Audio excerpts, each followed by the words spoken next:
what is it with these Champlain grads and interns that make them fit in so well and do so well at Burton? So I'm here to tell you I figured it out. You guys stand sideways, just like we do. You might not ride, you might not snowboard, and God forbid you might go down on 2 planks, but you still stand sideways. You look at the world a little differently, a little sideways. Like the state you're in, Vermont, you embody grit, determination, and independence. At the same time, you equally value collaboration and community. Champlain students do well at Burton because they have an entrepreneurial spirit. What does that mean? You're innovative, you're risk takers, but above all, it means you learn by doing.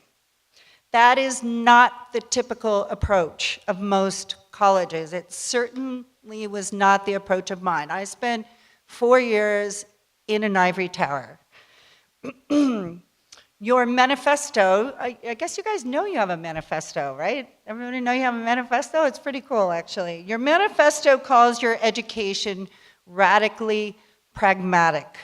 Well, our education through Burton was radically pragmatic. We had no choice but to learn by doing. There was no grand vision or roadmap. Jake always jokes that he failed shop class in school, and it's actually true. And as his wife, I can attest that he couldn't put together an IKEA bookcase to save his life. But somehow he taught himself how to use a pin router, a bandsaw, and a belt sander to make a snowboard. And what about me? Somehow, I think it's because he's so cute, right? I found myself at the age of 23 in 1986 starting up a European sales and distribution company in Europe. Like Jake manufacturing boards, I had no skills to prepare me for the job, but I was ready, willing, and able to learn. And here's the interesting part. I think it's because we didn't know what we were doing that we did it. We progressed. Because we approached life and business with a sense of humility. Think about it. When you learn by doing, you have to be humble. You have to ask for help. You need mentors. You need to learn. You don't know.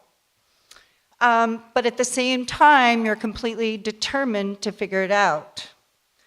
So when we set out in Europe early in our journey, we were young and stupid and inexperienced, and therefore we had more questions than answers.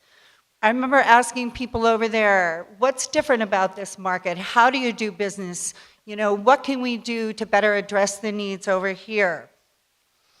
I remember talking to an American sales rep in Europe from another company, from a surf company, and he said, I'm going to teach these Europeans how to sell clothing. And I thought, you know, I think they've been trading textiles for about 1,000 years. And I think there's some things that I could learn from them rather than him.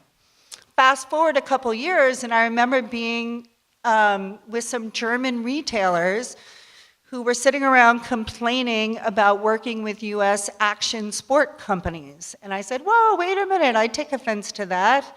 And they said, oh, no, you're not an American company, you're a European company. You do things our way.